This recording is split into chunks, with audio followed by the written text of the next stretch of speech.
오늘 이 아침에 함께 예배하는 저와 여러분에게 우리 주님의 은혜와 평강이 함께 하시기를 바랍니다. 오늘은 어린이 주일입니다. 교회적으로 어린이는 포괄적으로 다음 세대 전체를 표방하고 있습니다. 보통 다음 세대는 연령적으로 어린 사람을 가리키는 용어라고 생각할 수 있습니다. 그런데 이에 대해서 근대 사회학자인 헝가리 부다페스트 출신의 칼 메나임 박사는 조금 더 근본적이고 포괄적인 정의를 내리고 있습니다. 그는 Sociology of Generation이라는 논문을 통해서 Emerging Generation이라는 표현을 사용하면서 다음 세대를 정의하고 있습니다.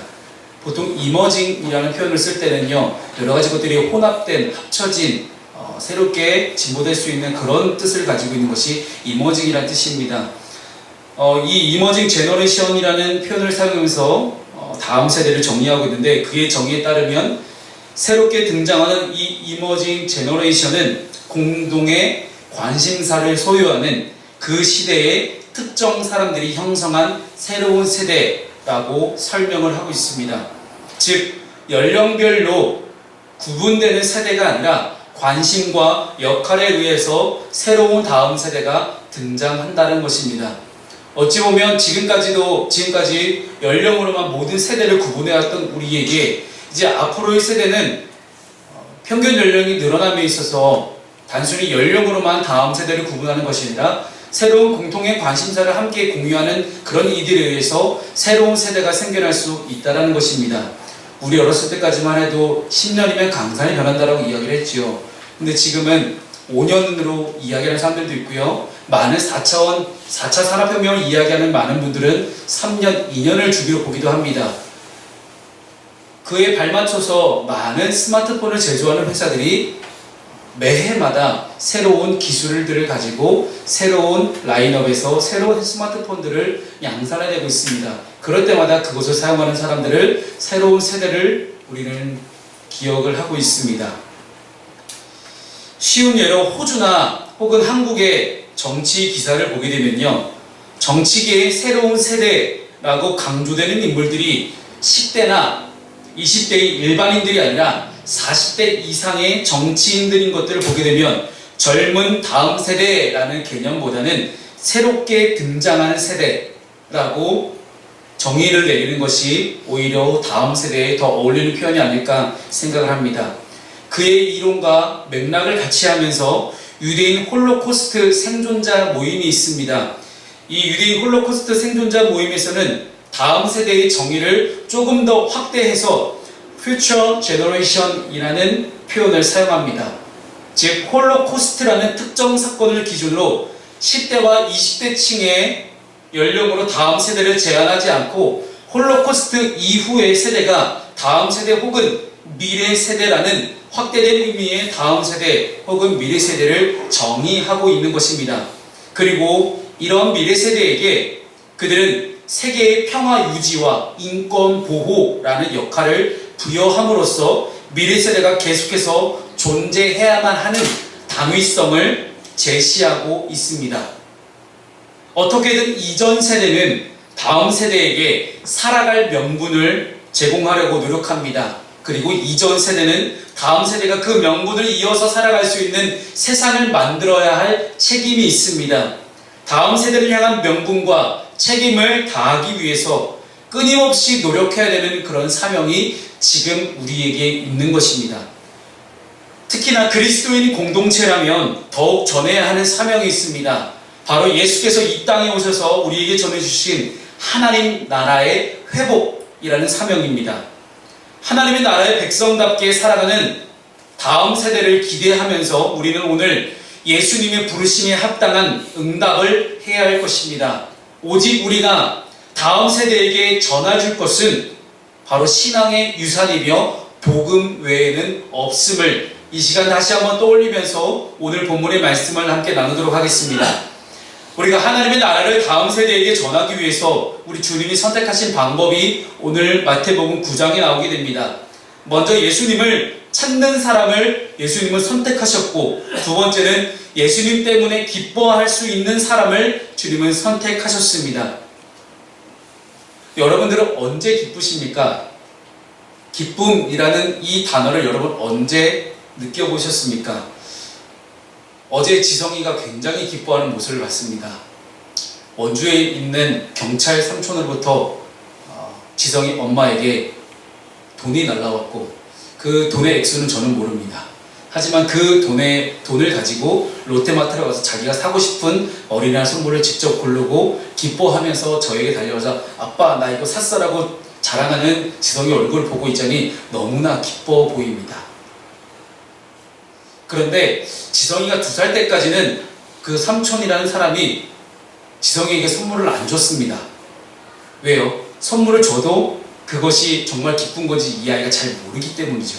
근데 지금 8살 때는 무언가 돈이 날라오고 그 돈을 인해서 어떤 선물을 샀을 때 그 선물이 가져다 주는 기쁨이라는 것을 알기 때문에 지성이는 너무나 기뻐하는 모습을 저에게 보여줍니다. 어제 수인이가 슬라임 카페 가서 저한테 슬라임 카페 가지고 몇 달을 쫄랐거든요. 그래서 드디어 데리고 갔더니 얼마나 기뻐하는지 그 얼굴에 싱글벙글 하면서 그 슬라임 카페 사장님 말씀하시기를 지금까지 자기가 수많은 아이들을 슬라임 카페에서 받아봤지만 저 아이만큼 여러분 바풍이라고 아세요? 바닥 풍선이거든요. 이렇게 슬라임을 싹 뒤집어갖고 풍선을 만드는 게 있는데 가장 잘한다라는 거예요. 지금까지 몇백 명을 만났지만 수혜리가 바닥 풍선을 제일 잘한다고 칭찬을 하신 모습을 봤는데 얼마나 기쁜지요. 여러분 기쁨이라는 것은요 가치 부여에 있습니다. 내가 이것이 정말 가치 있다고 생각되어지면 그것이 나에게 곧 기쁨이 됩니다. 여러분 아무리 좋은 것을 나에게 준다 할지언정 그 좋은 것이 나에게 아무런 가치가 없다면 과연 그것은 기쁨이겠습니까? 내가 받은 것의 가치를 알 때에 우리는 그 가치를 인하여서 기쁨을 만끽합니다. 그리고 내가 받은 것이 나에게 어떤 영향을 주는지를 내가 알 때에 나에게 아무런 영향을 주지 않는다면 아무리 비싼 물건이라 할지라도 기뻐할 이유가 없는 것입니다. 선물을 받았을 때 좋은 이유는 그 선물이 나에게 주는 좋은 영향 때문이겠죠. 상품권을 받았다면 그 상품권을 내가 무엇인가 좋은 걸 살 수 있기 때문에 우리는 기뻐합니다. 그 반대로 그 가치는 알지만 그것이 나에게 긍정적인 영향을 끼치지 못하는 경우에 큰 기쁨이 없습니다. 예수님을 믿는 사람들은 그 마음 가운데 기쁨이 넘친다고 이야기합니다. 그래서 주님은 성경 말씀을 통해서 우리에게 항상 기뻐하라고 말씀하십니다. 우리 가운데 항상 기쁨이 넘친다. 여러분 5월달 저희의 주제는 기쁨입니다. 기쁨이라는 것은 어찌 보면 상대적인 걸 수도 있겠지만 우리에게 기쁨이라는 것은 과연 무엇을 통해서 영원한 기쁨을 얻을 수 있느냐에 대한 상고의 과정일 것입니다.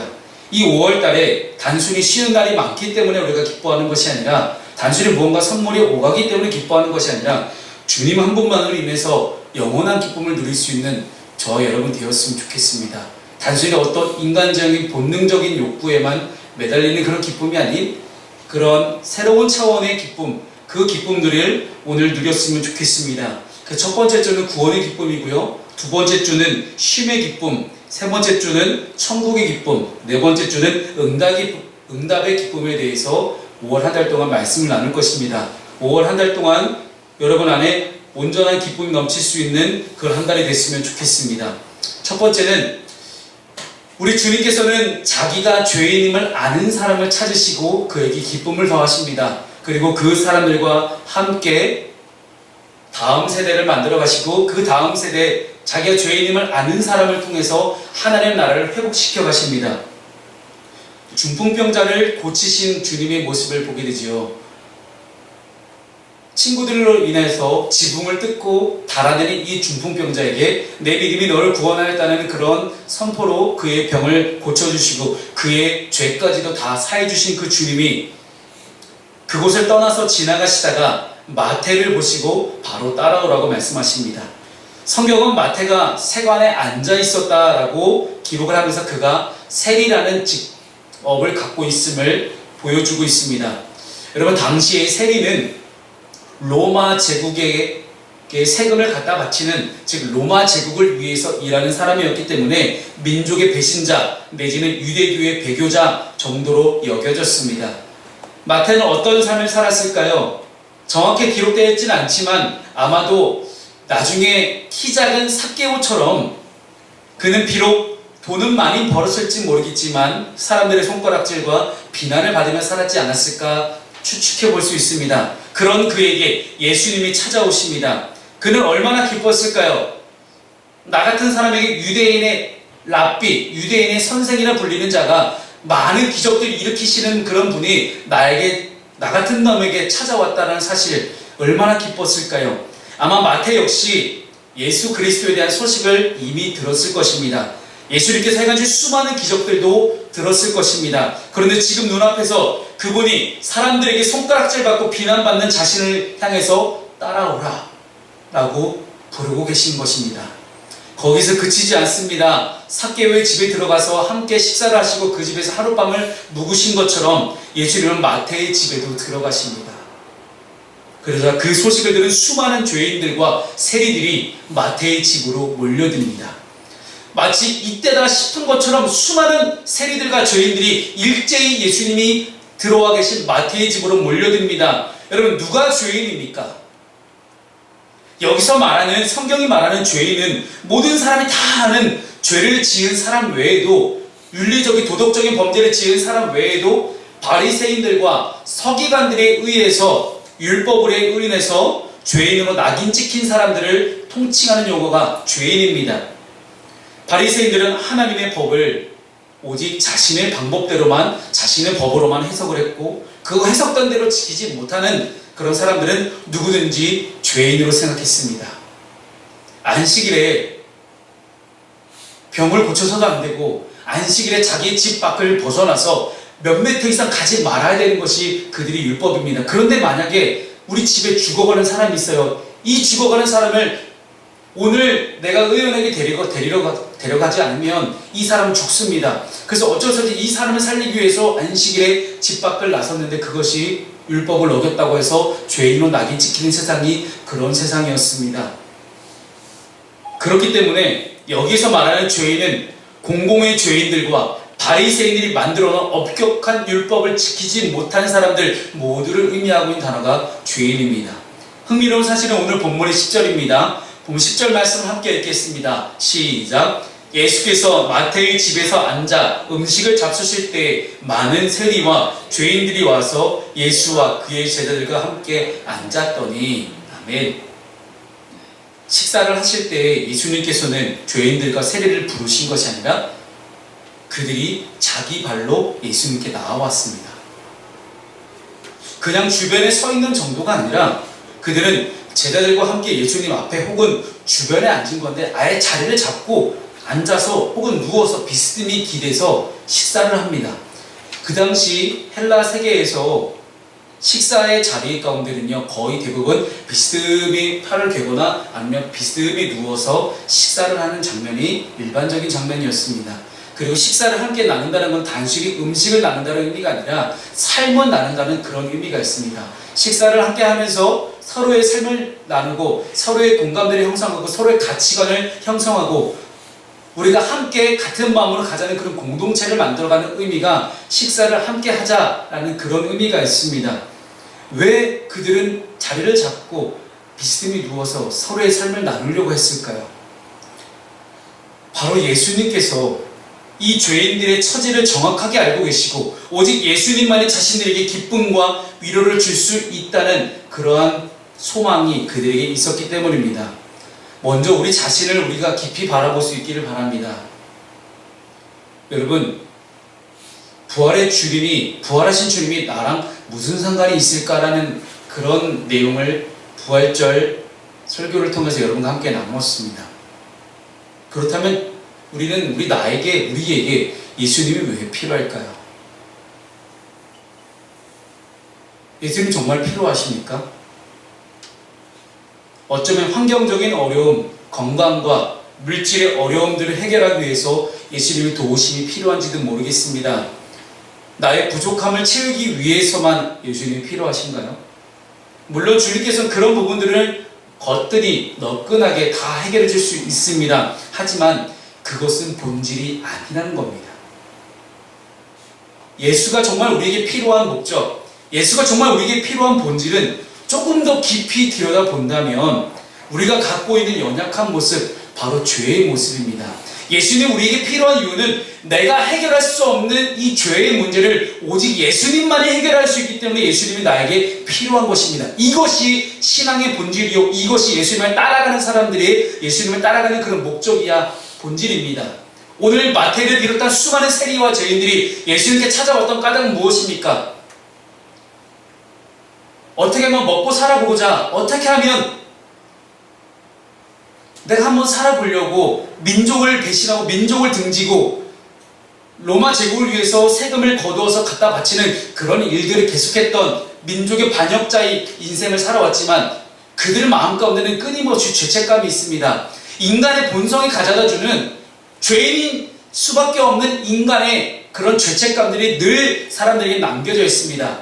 어찌 보면 바리새인들은 그 죄를 이기기 위해서 셀 수도 없는 수많은 율법들을 만들어 그 철저하게 율법을 지켜야만이 자기가 그 죄를 이길 수 있다고 생각했지만, 여러분 니고데모를 보십시오. 밤중에 몰래 예수님을 찾아와서 예수님 제가 어떻게 하면 구원을 받을 수 있겠습니까? 라고 물어보지 않습니까?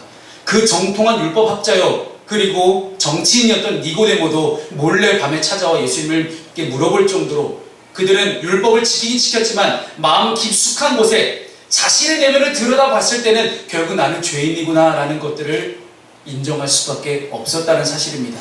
이 자리에 여러분 왜 앉아 계십니까? 우리가 이 자리에서 함께 예배하는 이유는요, 우리가 죄인이기 때문입니다. 이 사실만큼은 잊지 않으시길 바랍니다. 우리가 함께 예배할 까닭은 내가 죄인이기 때문입니다. 우리 하나님이 아니고서는, 우리 주님이 아니고서는 이 죄의 문제를 해결할 수 있는 분이 전혀 없으시기 때문에 우리는 함께 예배하는 것입니다.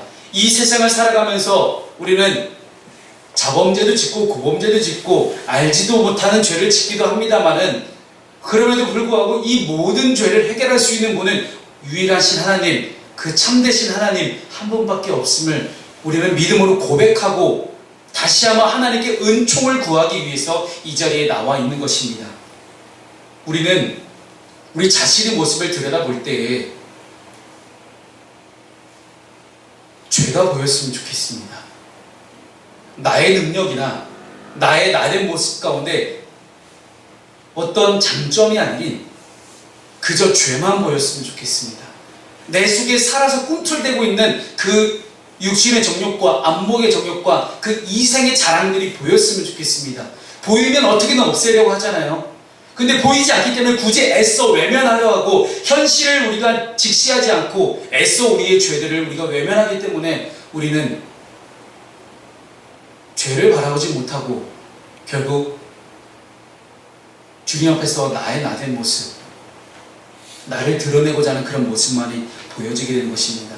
그러니 우리는 예수님의 도우심이 필요 없는 사람처럼 살아갑니다. 사랑하는 여러분, 내 안에 죄가 깨달아지고 내가 죄인이라는 것이 인정될 때 우리는 그분 앞에 진실한 마음으로 나아갈 수 있게 됩니다. 바리새인과 서기관과 율법학자들처럼 자기들이 잘났다고, 자기들이 모든 하나님의 뜻을 다 안다고 자부하는 사람들은 예수님께 나오지 않았습니다. 하지만 자신이 죄인이라고 생각하는 사람들은 예수님께 다 나왔음을 우리는 성경 말씀을 통해 보게 됩니다. 여러분은 오늘 어떤 마음으로 이 자리에 오셨습니까?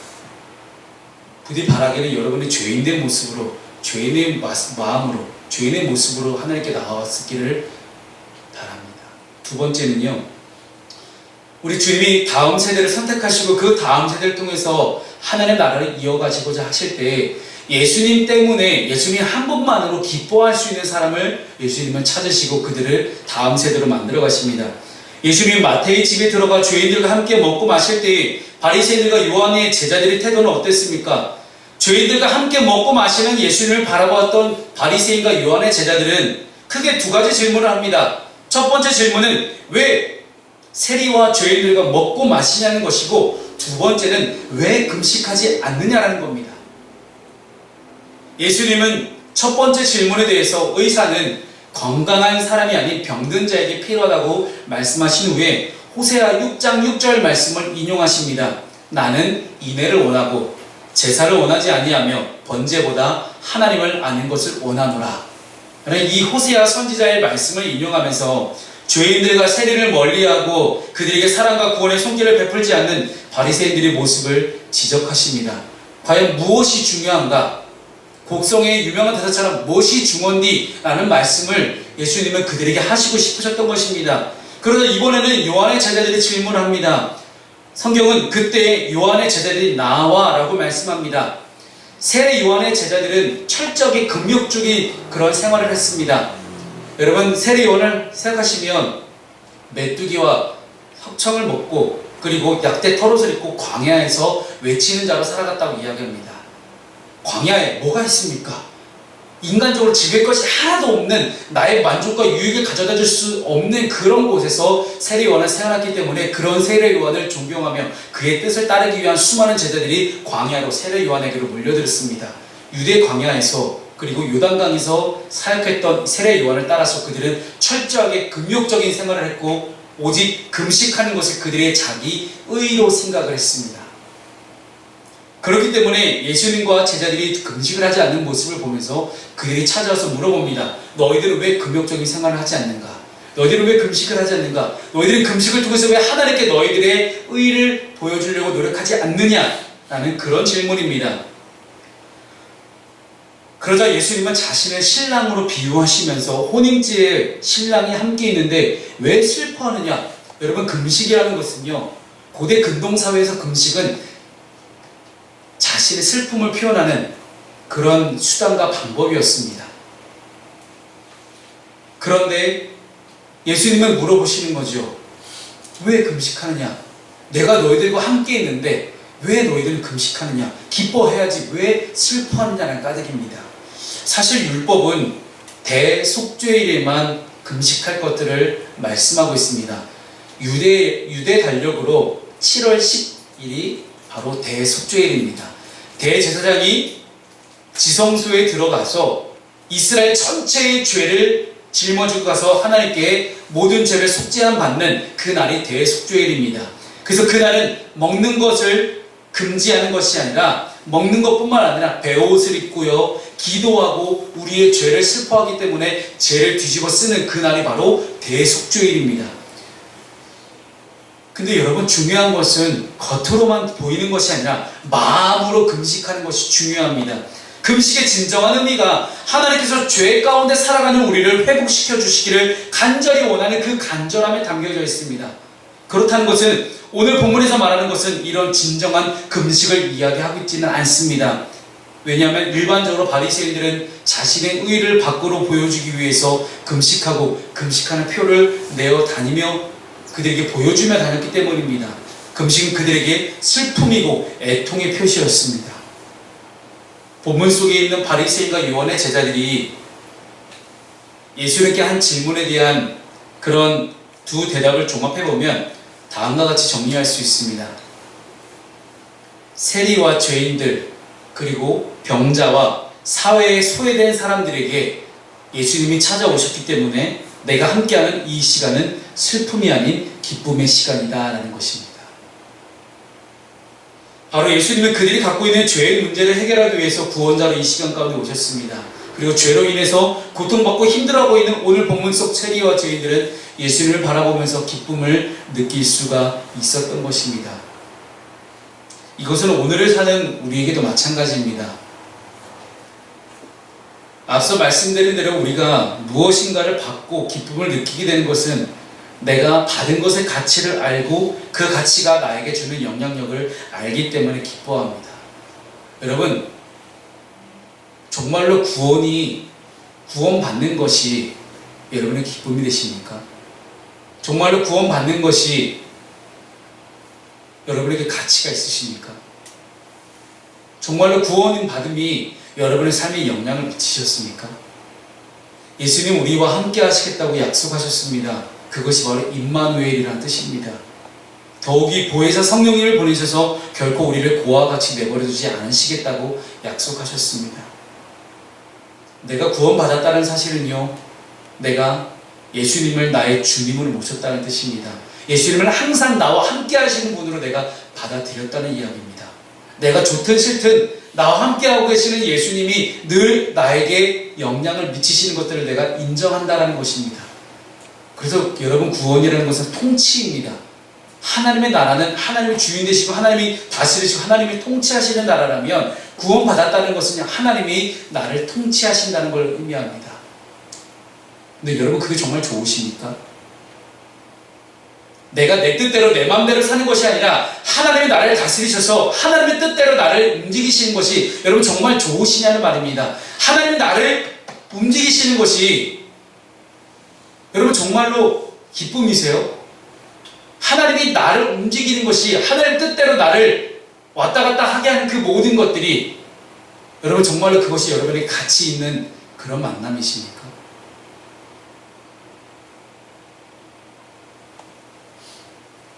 그래서 우리는 고민할 수 있어야 됩니다.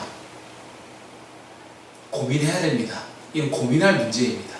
정말로 주님이 나의 삶을 이끌어 가신 것이 정말 나에게 좋은 것인가? 근데 우리가 그 전의 말씀 가운데 함께 나눴었지 않습니까? 그 어느 아버지가 자식이 뱀을 달라 하면 뱀을 줄 사람이 어디 있겠냐는 것이죠. 우리 주님은 우리가 바라는 그 무엇보다도 더 좋은 것을 주시고자 하십니다. 근데 여러분 그 주님이 나에게 주려고 하시는 것들 가운데 하나님의 뜻대로 움직여야 되는 그 순간 가운데 정말로 그것의 가치 인정하십니까? 오늘 어린이 주일을 맞아서 많은 다음 세대들이 아마 각 교회별로 축복을 받을 것입니다. 그리고 수많은 아이들이 선물을 받겠죠. 그리고 그 선물이 그들에게 참 가치가 있을 겁니다. 그러면 아이들이 굉장히 기뻐하겠죠. 천국은 마치 밭에 감추인 보화와 같습니다. 근데 그 밭에 감추어진 보화를 캐내기 위해서 집 팔고 땅 팔고 냉장고 팔고 다 팔아서 오직 그 밭을 사는 거예요. 그리고 너무나 기뻐서 덩실덩실 춤을 출 수 있는 그러한 구원의 기쁨, 그런 만족감, 그런 가치 부여, 그것이 오늘 저와 여러분에게 있길 바랍니다. 그런 삶이 여러분께 있을 때 아마 여러분의 삶은 오늘 예수님께 찾아왔던 수많은 죄인과 세리와 많은 이들처럼 구원의 감격 속에 살아갈 수 있을 것이고 한평생 주님 한 분만 위해 살아갈 것입니다. 찬양 가운데 그런 찬양이 있죠. 주님 한 분만으로 나는 만족해. 내가 장사가 잘 되든 안 되든 내가 바라는 것이 되든 안 되든 주님 한 분만으로 만족할 수 있는 그런 삶, 그런 삶이 식탁의 자리에서 우리 주님과 함께 삶을 나누는 그런 자들의 모습이 아닐까 생각을 합니다. 기도하겠습니다. 하나님